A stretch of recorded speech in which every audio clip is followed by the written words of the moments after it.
Assalamu alaikum, my dear student. I hope you all will be fine.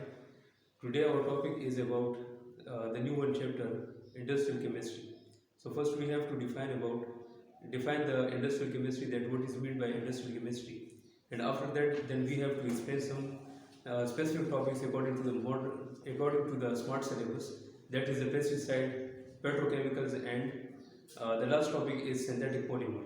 So first we have to explain the definition of the industrial chemistry, that what is meant by industrial chemistry, or what we are going to study in industrial chemistry. So we are studying about the chemical and physical processes. Chemical and physical processes which are used to make the products or goods for the welfare of the humanity or for the benefits of the humanity. Industrial chemistry में हम जो chemical और physical जो processes होते हैं तो वो हम यूज़ करते हैं ताकि उससे हम ह्यूमैनिटी के लिए जितनी भी आपके पास ये केमिकल प्रोडक्ट्स हैं तो वो हम यहाँ पे तैयार कर सकें। तो इसमें डिफरेंट टेक्निक्स हमारे पास यूज़ होते हैं, जिसमें से कुछ केमिकल प्रोडक्ट्स वो हम यहाँ पे डिस्कस भी करेंगे।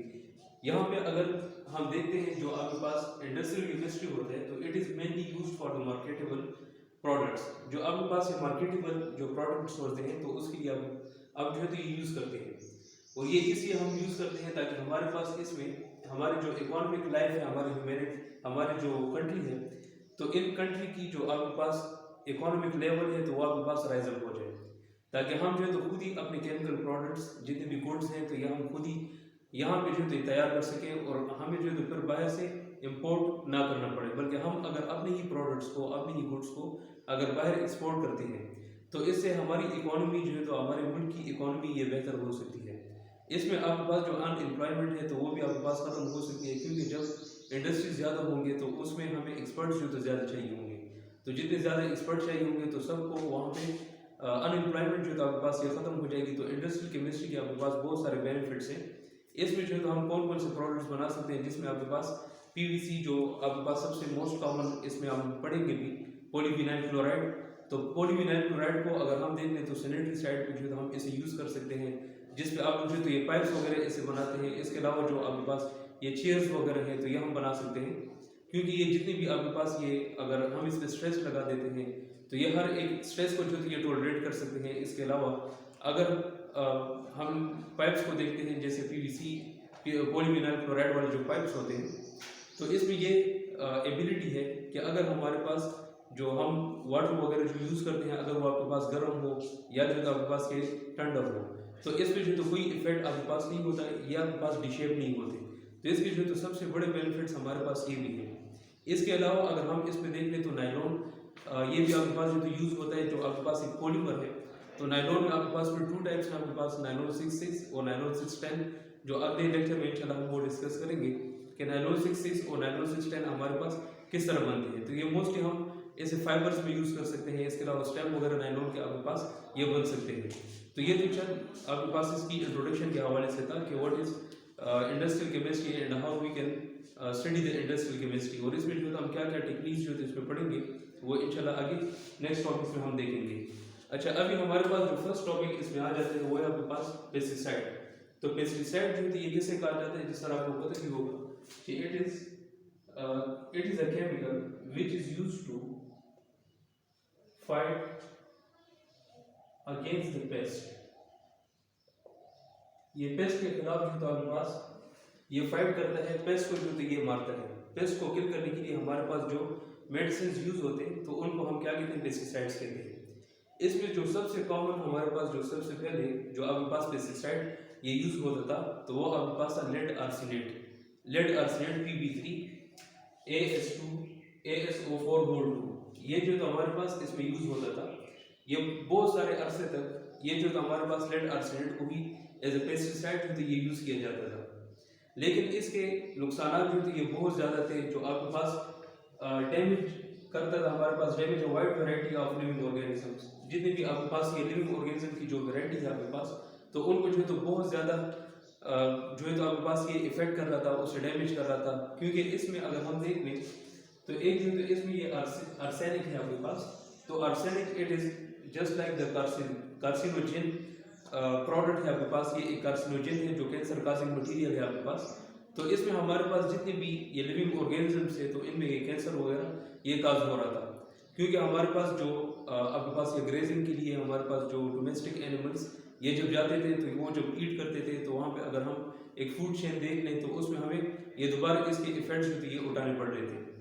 तो बाद में जो इन्वायरमेंटलिस्ट थे तो इन्होंने फिर इस पर बैन लगा दिया था। फिर नेक्स्ट जो तो हमारे पास ये जो एक ट्रेडिशनल पेस्टिसाइड जो हमारे आम रिवायत में इसे यूज़ किया जाता है तो वो है आपके पास निकोटीन सल्फेट। निकोटीन सल्फेट ये जो ये प्लांट से ऑब्टेन किया जाता था और इसके कुछ इतने ज़्यादा इफेक्ट्स देखने नहीं पड़ रहे थे, लेकिन इसमें जो तो हमारे पास ये नुकसान थे कि ये आपके पास पॉइजनस था, और इसी पॉइजनस होने की वजह से हमारे पास इसमें जो पेस्ट थे तो वो सारे तो ख़त्म हो रहे थे, लेकिन हमारे जो डोमेस्टिक एनिमल्स है तो उन पर भी काफ़ी असरात इसके भी पड़ रहे थे, क्योंकि इसमें निकोटीन है और निकोटीन आपको पता है कि ये हमारे पास जो ये हार्ट डिजीज़ में जो तो काफ़ी जो तो इनका भी एक बहुत बड़ा रोल होता है। तो इस वजह से ये भी जो तो हमारे पास ये पॉइजनस होने की वजह से ये भी ख़त्म हो गए थे जो ट्रेडिशनल एक आपके पास पेस्टिसाइड था। इसके बाद जो तो फिर हमारे पास ये भी सेटिस्फैक्टरी नहीं था। फिर इसके बाद जो तो हमारे पास एक मॉडर्न इंसेक्टिसाइड जो पेस्टिसाइड है तो ये हमारे पास इंट्रोड्यूस हुआ। मॉडर्न इंसेक्टिसाइड या पेस्टिसाइड भी हम इसे कह सकते हैं, जो आपके पास इसमें था DDT, and DDT was used in 1943। यह आपके पास स्टार्ट हो चुका था, बिगिन हो चुका था 1943 में, क्योंकि इसमें ये जो आपके पास जितनी भी आपके पास ये केमिकल प्रोडक्ट्स थे तो इन्हीं केमिकल प्रोडक्ट्स के हमारे पास बहुत सारे इफेक्ट्स हम पे हो रहे थे, और इसमें जो तो काफ़ी लिविंग ऑर्गेनिज्म वाली जो डाइवर्सिटी थी तो वो हमारे पास ख़राब हो रही थी। तो इस वजह से वो सारे पेस्टिसाइड जो तो आपके पास ये बैन हो चुके थे। फिर नेक्स्ट हमारे पास DDT जो तो ये इंट्रोड्यूस हुआ। DDT कहते किसे हैं, यह हमारे पास है डाइफिनाइल ट्राइक्लोरोईथेन। इसमें इसका स्ट्रक्चर याद करने का आसान सा तरीका है आपके पास। सबसे पहले हम इसके अगर हम इसका ये जो पेरेंटल नेम है अगर हम ये देखें तो इसमें क्या है आपके पास ईथेन है। तो ईथेन में आपको पता है कि इसमें कितने कार्बन होते हैं, 2 कार्बन होते हैं। तो सबसे पहले आप जो है इसमें 2 कार्बन जो ये ड्रा करें। उसके बाद इसमें क्या है आपके पास ट्राइक्लोरो, तो 3 क्लोरीन या तो आप इस कार्बन के साथ लगा दें या इस कार्बन के साथ, तो दोनों आपके पास ठीक है। लेट्स सपोज मैं यहाँ पे लगा देता हूँ ये 1 2 और ये 3, तो ये ट्राइक्लोरो आपके पास हो चुका है। फिर इसके बाद क्या है आपके पास डाइफिनाइल है, तो 2 फिनाइल के ग्रुप आप लोग इसी कार्बन के साथ अटैच कर लें, ये आपके पास आ जाएगा ये एक फिनाइल ग्रुप, यहाँ पे ये दूसरा फिनाइल ग्रुप आपके पास ये आएगा। फिर इसी फिनाइल के साथ हमारे पास क्या है डाइक्लोरो है, तो एक क्लोरीन हम यहाँ पे अटैच कर लेते हैं और एक क्लोरीन यहाँ पे। अब इस कार्बन की जो बॉन्डिंग है आपके पास तो ये 3 बॉन्डिंग है, तो इसमें से एक बॉन्डिंग हम हाइड्रोजन के साथ ये लगा देते हैं। तो यहाँ पे आपके पास ये DDT का स्ट्रक्चर है डाइफिनाइल ट्राइक्लोरोईथेन। ये आपके पास जो थे इसमें से DDT का ये स्ट्रक्चर आपके पास बन जाता है। तो इसके स्ट्रक्चर को याद करने का बहुत आसानी तरीका है, तो इसलिए आप अपने आंसर में जो ये लिख सकते हैं, ये ड्रा कर सकते हैं। नेक्स्ट फिर इसमें अगर हम देखें तो DDT जब ये स्टार्टअप हुआ तो इसमें आपके पास जो ये इफेक्ट कर रहा था हमारे पास जो इंसेक्ट्स है, तो इनके सारे इफेक्ट जो है तो ये इंसेक्ट्स पे हो रहे थे, लेकिन मैमल्स पे जो तो इसका कोई इफेक्ट नहीं था। लेकिन जो इंसेक्ट्स थे तो इन्हीं इंसेक्ट्स में हमारे पास यूजफुल और हार्मफुल जो इंसेक्ट्स है तो वो सारे इसमें हार्म हो रहे थे। जो हमारे पास अगर हार्मफुल इंसेक्ट्स है तो वो भी आपके पास किल हो रहे थे, लेकिन जो हमारे पास यूजफुल जो आपके पास इंसेक्ट्स है जैसे आपके पास इसमें बटरफ्लाइज हैं, इसके अलावा बीज वगैरह है, तो इनको भी जो ये डिस्ट्रॉय कर रहे थे। तो इस वजह से इसके भी हमारे पास बहुत सारे नुकसान देखने को पड़ रहे थे, लेकिन ये बहुत सारे अरसे तक ये जो इस्तेमाल हो रहा था, क्योंकि इसी जो पेस्टिसाइड है आपके पास तो इसका जो हाफ लाइफ है तो ये तकरीबन 10 से 15 ईयर्स तक आपके पास सफिशिएंट था। अगर हम ये एक 1 टाइम इसे स्प्रे कर लेते थे तो ये तकरीबन 10 to 15 ईयर्स ये हमारे लिए सफिशिएंट था। तो इसी वजह से जो ये बहुत सारे जो हमारे पास हार्मफुल थे और यूजफुल थे तो वो सारे इंसेक्ट्स को जो तो वो हमारे पास डिस्ट्रॉय हो रहे थे। फिर आपके पास जो अगर हम इसमें देख लें तो DDT ये हमारे पास वाटर इंसॉल्युबल है, और वाटर इंसॉल्युबल इस वजह से अगर आप लोग यहाँ पे देख लें तो यहाँ पे हमारे पास ये क्लोरीन है और ये क्लोरीनेटेड जो आपके पास पेस्टिसाइड है, तो इसके साथ अगर हम वाटर डिजोल्व करना चाहते हैं, वाटर में इसे अगर हम डिजोल्व करना चाहते हैं तो ये वाटर में डिजोल्व नहीं हो सकता, क्योंकि इसमें हमारे पास हाइड्रोजन बॉन्डिंग नहीं बनती और वो हाइड्रोजन बॉन्डिंग ना बनने की वजह से ये वाटर इनसॉल्युबल है। तो इसी वजह से हम इसे क्या करें कि दीज आर वाटर इनसॉल्युबल। और सेकंड जो, तो हमें ये आइडिया इसमें मिल जाता है कि DDT is non polar. DDT जो होते हैं तो आपके पास नॉन पोलर होते हैं, क्योंकि वाटर हमारे पास पोलर सॉल्वेंट है और DDT हमारे पास नॉन पोलर सॉल्यूट है, तो इस वजह से जो, तो ये इसमें डिजोल्व नहीं हो सकता। फिर इसमें अगर हम DDT को, ऑयल को और वाटर को, DDT plus oil plus water, अगर इन तीनों का कॉम्बिनेशन हम ले लेते हैं और इनको हम शेक कर लेते हैं, तो आफ्टर शेकिंग अगर हम इसमें देखते हैं तो यहाँ पे जो आपके पास DDT और ऑयल वाला जो आपके पास ये लेयर है, तो ये जो आपके पास ये इसमें डिजोल्व हो सकेगा। जो DDT है तो वो ऑयल में डिजोल्व होगा, लेकिन जो वाटर है आपके पास तो ये इसमें डिजोल्व नहीं होगा। तो इसमें हमें सेकंड आइडिया ये मिल जाता है कि DDT आपके पास जो है वाटर इनसॉल्युबल है, लेकिन अगर हम इसे ऑयल में डिजोल्व करना चाहते हैं तो वो इजीली उसमें डिजोल्व हो सकता है। फिर नेक्स्ट हम इसमें ये देखते हैं, ये आइडिया भी हमें मिल जाता है कि ये जो आपके पास कहाँ पे एक्युमुलेट हो सकते हैं, जो आपके पास फैटी टिश्यूज हैं, जो फैट एडिपोज टिश्यूज हैं, तो वहाँ पे जो है आपके पास ये इसमें इजीली डिजोल्व हो सकते हैं। तो इसमें अगर हम वाटर में डिजोल्व करना चाहते हैं तो वहाँ पे नहीं होते, लेकिन जो हमारे फैट्स होते हैं तो उन फैट्स में जो है आपके पास ये इजीली डिजोल्व हो सकते हैं। तो इसमें एक आइडिया हमें ये मिल जाता है कि ये जो, तो आपके पास जो, तो ये जो आपके पास ह्यूमैनिटी है, अगर हम इसमें मैन देख लेते हैं, या जो, तो आपके पास जितनी भी ये डोमेस्टिक एनिमल्स हैं तो इनके लिए बहुत ज़्यादा हार्मफुल है। तो नेक्स्ट अगर हम इसमें देख लें, जैसे आपके पास ये एक फूड चेन है, जो आपके पास इंसेक्ट्स होते हैं, तो यही इंसेक्ट्स जो ये DDT की वजह से मर जाते हैं। फिर ये फिश जो है तो इसमें ये इंसेक्ट्स जो है ये खा लेते हैं। जब फिश ये इंसेक्ट खाएंगे तो वहाँ पे जो फिश ईटिंग बर्ड्स हैं तो वो आकर इसी फिश को जो है तो फिर ईट कर लेते हैं, तो इनमें वही साइकिल दोबारा आपके पास चलता है और इसमें जो DDT होता है तो वो दोबारा इनको काज कर लेते हैं। और सेम इसी तरह अगर हम इसमें बर्ड्स होते हैं, फिश ईटिंग बर्ड्स, अगर हम इसमें ये खा लेते हैं तो उसी वो DDT के जितने भी आपके पास के कुछ ना कुछ आपके पास के रिजल्ट्स होते हैं तो वो हमारे अंदर जो तो आ जाते हैं, क्योंकि फिर मेन में आपके पास क्या होता है, इनमें फैट एडिपोज टिश्यूज होते हैं और यही फैट एडिपोज टिश्यूज में ये DDT आपके पास डिसॉल्व हो जाता है और उसकी वजह से हम भी बहुत ज़्यादा इफेक्ट हो सकते हैं। फिर बाद में जो तो आपके पास ये जितनी भी एनवायरमेंटलिस्ट हैं तो इन्हीं एनवायरमेंटलिस्ट ने DDT पे भी जो आपके पास ये बैन लगा दिया था, और DDT के साथ साथ हमारे पास जितने भी क्लोरीनेटेड पेस्टिसाइड्स थे तो इन तमाम क्लोरीनेटेड पेस्टिसाइड्स पे इन्होंने बैन लगा दिया था। फिर इसके बाद जो इसका एक अल्टरनेट जो आपके पास पेस्टिसाइड था तो वो इंट्रोड्यूस हुआ, और वो अल्टरनेट पेस्टिसाइड्स कौन सा था आपके पास, पैराथायोन। पैराथायोन जो है आपके पास इंट्रोड्यूस हुआ। तो अगर पैराथायोन का स्ट्रक्चर हम देख लेते हैं, जिस तरह हमने यहाँ पे DDT का स्ट्रक्चर बनाया है, तो सेम यहाँ पे हम पैराथायोन का स्ट्रक्चर भी ड्रा कर सकते हैं।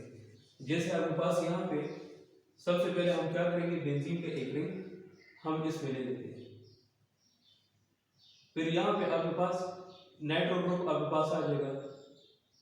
नाइट्रो ग्रुप के आपके पास ये बिल्कुल पैरा पोजीशन पे जो आपके पास 1,4 पोजीशन है तो ये आपके पास पैरा पोजीशन होती है।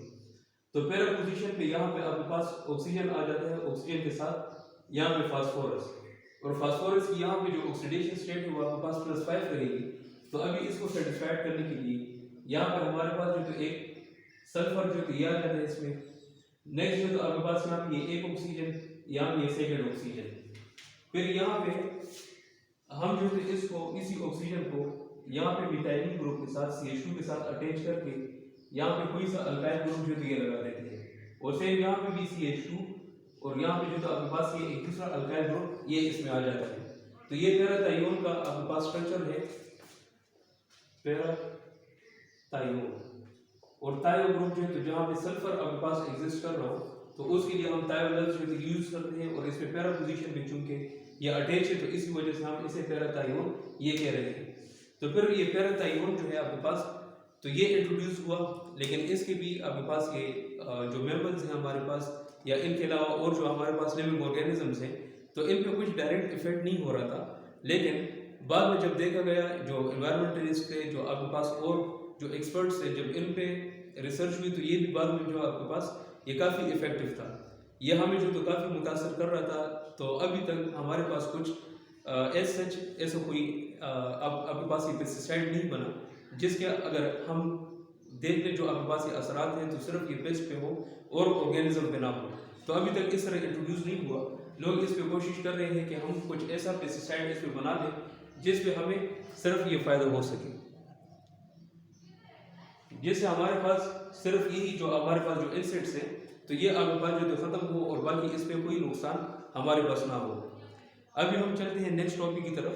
जो हमारा नेक्स्ट टॉपिक है पॉलीमर्स जो है आपके पास, जिसमें आपके पास ये सिंथेटिक पॉलीमर है जो आपके पास पॉलीविनाइल क्लोराइड और साथ में जो तो आपके पास नायलॉन 66 और नायलॉन 610 वो हम किस तरह से बनाते हैं। अच्छा, अब हम इसमें पढ़ते हैं synthetic polymer PVC and nylon के सिंथेटिक पॉलीमर को हम किस तरह से प्रिपेयर कर सकते हैं। और इसमें जो आपके पास ये दो आपके कोर्स में जो इंक्लूड है वो आपके पास पीवीसी है और नायलॉन है, polyvinyl chloride and nylon, that how it is prepared. So first we have to know about the polymer, that what is polymer and what is polymerization and how they are formed the polymers। तो इसमें आपके पास ये polymer ये किसे कहा जाता है, जो आपके पास poly means अगर हम इसका वर्डिंग देख लें तो आपके पास poly है it means many and merge means repeating units, जिसमें आपके पास repeating units ये बहुत ज्यादा हो तो उनको हम क्या कहते हैं, पॉलीमर्स कहते हैं। इसमें आपके पास सबसे पहले एक मोनोमर होता है जो आपके पास वन रिपीटिंग यूनिट इसमें हो, फिर यही मोनोमर जब आपके पास बहुत सारे इसमें कंबाइन हो, लेट्स सपोज अगर इसमें 2 मोनोमर्स आपके पास कंबाइन होते हैं तो उनको फिर हम डाइमर्स कहते हैं, डाइमर्स हैविंग 2 मोनोमर्स। फिर इसमें अगर हम 3 को कर लेते हैं तो आपके पास ट्राइमर्स वो होते हैं जिसमें आपके पास 3 मोनोमर्स ये होते हैं। और अगर इसमें बहुत सारे मोनोमर्स हो जो बहुत ज्यादा रिपीटिंग यूनिट्स अगर इसमें आ जाए तो then it forms the polymers and it is about इसका जो मॉलिक्यूलर वेट है आपके पास, तो मॉलिक्यूलर वेट इसका कम से कम आपके पास 2000 से लेकर 20,000 तक इनका जो आपके पास मॉलिक्यूलर वेट ये होना चाहिए। तो उसमें आपके पास ये पॉलीमर्स बन सकते हैं। इसमें अगर हम मोस्ट कॉमन जो आपके पास एग्जांपल है, जैसे आपके पास इसमें है पॉलीथीन। पॉलीथीन अगर हम देख लें जो आपके पास ये प्लास्टिक बैग्स वगैरह जिससे बनते हैं, तो पॉलीथीन जो तो आपके पास ये सबसे मोस्ट कॉमन पॉलीमर है आपके पास जो इसमें आपके पास यूज होता है। और फिर इस पूरे फिनोमेना को जहाँ पे हम ये पॉलीमर्स बनाते हैं या इसको स्टडी करते हैं तो उन पूरे फिनोमेना को हम कहते हैं पॉलीमराइजेशन। यहाँ पे फिर हम नेक्स्ट जो आपके पास ये टॉपिक है, इसमें पॉलीमर्स में आपके पास 2 तरह के पॉलीमर्स आपके पास ये फॉर्म होते हैं। इसके 2 मेथड्स हैं, एक आपके पास इसमें है एडिशन पॉलीमर, सेकंड इसमें है आपके पास इसमें कंडेंसेशन पॉलीमर। सबसे पहले हम इसमें देखते हैं कि एडिशन पॉलीमर हम किसे कहते हैं। तो एडिशन पॉलीमर में अगर आप लोग देख लें तो इसमें हम जब एटम और ग्रुप ऑफ एटम जब ये आप लोग किसी मोनोमर के साथ ऐड करते हैं या जब आप लोग इसमें मोनोमर्स रिपीटिंग यूनिट्स अगर आप लोग किसी दूसरे मोनोमर के साथ ऐड करते हैं और उससे आपके पास एक लॉन्ग चेन ये बन जाता है, काफी कॉम्प्लिकेटेड किस्म का आपके पास एक स्ट्रक्चर इसका बन जाए, तो then this is called the addition polymer. Addition polymer की अगर हम एग्जांपल देख लें, जैसे आपके पास इसमें है, अगर हम यहाँ पे इथाइलिन लेते हैं, इथाइलिन, इसी इथाइलिन में जो आपके पास इथीन भी कहा जाता है या इथाइलिन जो हम इसे कह सकते हैं, तो इथाइलिन में जो आपके पास n नंबर ऑफ जो आपके पास इथाइलिन है ये n जो आपके पास इसमें 1000 भी हो सकते हैं 2000 भी, डिपेंड करता है कि आप जो है तो इसमें कौन सा पॉलीमर ये बना रहे हैं। तो ये जितने नंबर्स आप लोग इस मोनोमर के ले लेते हैं तो यहाँ पे आप एक खास किस्म का टेम्परेचर और प्रेशर ये देते हैं और उसी स्पेसिफिक टेम्परेचर और प्रेशर के हवाले से यहाँ पे आपके पास ये जो डबल बॉन्ड है तो ये आपके पास ब्रेक हो जाता है। तो जब डबल बॉन्ड ब्रेक होगा तो इस एक कार्बन के साथ और दूसरे कार्बन के साथ इसमें फ्री वैलेंसी आपके पास आ जाती है और इसी फ्री वैलेंसी के साथ जो तो आपके पास 2 और मोनोमर यहाँ पे जो तो आपके पास ये अटैच हो सकते हैं और उसी अटैचमेंट की वजह से आपके पास इसमें एक लॉन्ग चेन ये इसमें बन सकता है जिसमें आपके पास ये पॉलीमर्स इजीली बन जाते हैं। जैसे फॉर एग्जांपल अगर हम देख लें तो यहाँ पे ये एक कार्बन ये सेकंड कार्बन, यहाँ पे आपके पास ये हाइड्रोजन इसमें आ जाते हैं और इसमें ये एक फ्री वैलेंसी और ये इसकी सेकंड फ्री वैलेंसी और यहाँ पे होल n नंबर आपके पास आ जाता है, जिसमें यहाँ पे भी रिपीटिंग यूनिट सेम आपके पास लग सकते हैं और यहाँ पे भी। तो इसमें आपके पास ये एक लॉन्ग चेन ये बना लेते हैं और इसी लॉन्ग चेन को हम एक पॉलीमर कहते हैं। और ये कौन सा पॉलीमर आपने बना लिया? पॉलीइथीन।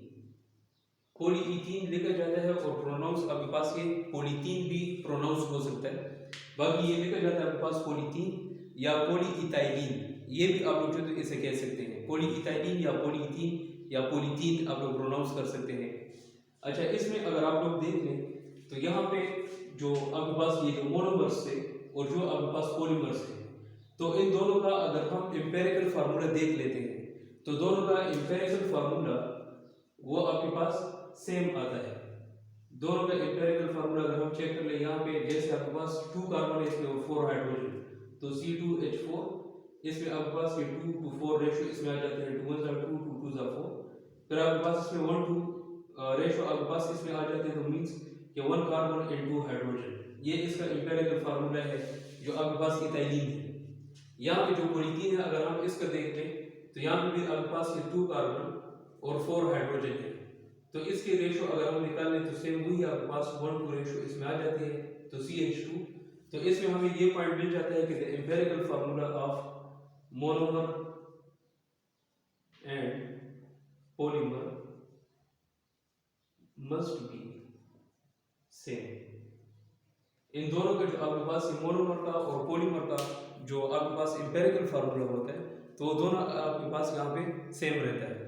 अभी इसमें अगर हम सेकंड एग्जांपल देख लें, जैसे आप लोग यहाँ पे एसिटाइलिन ले लेते हैं, एसिटाइलिन या इथाइल, ये जब हम इसमें लेते हैं C triple bond C bond H और बॉन्ड H, इसमें साथ में हम यहाँ पे हाइड्रोक्लोरिक एसिड HCl तो इसमें ऐड कर लेते हैं और यहाँ पे मीडियम में हम मर्क्यूरी क्लोराइड HgCl2 या जो तो आप लोग यहाँ पे क्यूप्रस क्लोराइड, ये जो आप लोग इसमें लेते हैं क्यूप्रस क्लोराइड हम इस वजह से कहते हैं, जैसा हमने पहले डिस्कस कर लिया था कि यहाँ पे इस कॉपर की जो ऑक्सीडेशन स्टेट है वो आपके पास +1 है और इसकी -1, तो ऑक्सीडेशन स्टेट +1 होने की वजह से हम इसे क्यूप्रस कहेंगे। तो ये क्यूप्रस क्लोराइड की मौजूदगी में यहाँ पे जब हम HCl इस एसिटाइलिन के साथ ऐड करेंगे तो आपको पता है कि यहाँ पे जो HCl है तो इस क्लोरीन का आपके पास पार्शियल नेगेटिव, इसमें आपके पास पार्शियल पॉजिटिव। जब आपके पास ये बॉन्ड एसोसिएट होगा, क्योंकि हमने सिमेट्रिकल एसिटाइलिन लिया हुआ है, तो आप लोग इस हाइड्रोजन को किसी कार्बन के साथ भी अटैच करवा सकते हैं।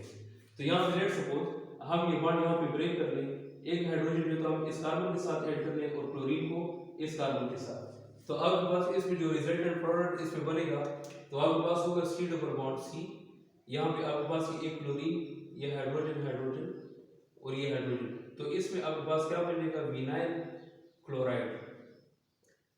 विनाइल क्लोराइड आपके पास इसमें बन जाता है। अभी इसी विनाइल क्लोराइड को हम दोबारा उठा लेते हैं और इसकी हम पॉलीमराइजेशन करेंगे, तो ये विनाइल क्लोराइड आपके पास आ जाएगा n number of vinyl chloride. जब हम इसकी पॉलीमराइजेशन करते हैं प्रेशर और टेम्परेचर पे, तो इनका आपके पास जो ये n नंबर ऑफ PVC आपके पास इसमें बन जाएगा। यहाँ पे ये क्लोरीन, ये आपके पास 3 हाइड्रोजन्स, ये इनका फ्री वैलेंसी आपके पास आ जाएगी। उसके और ब्रैकेट के बाहर जो आप लोग यहाँ पे n लिख देते हैं, जो आपको ये रिपीटिंग यूनिट्स की इंडिकेशन देते हैं। यहाँ पे आपके पास ये बहुत सारे रिपीटिंग यूनिट्स आपके पास इसमें आ जाते हैं, तो ये आपके पास क्या बन जाते हैं? यहाँ पे PVC, पॉली विनाइल क्लोराइड।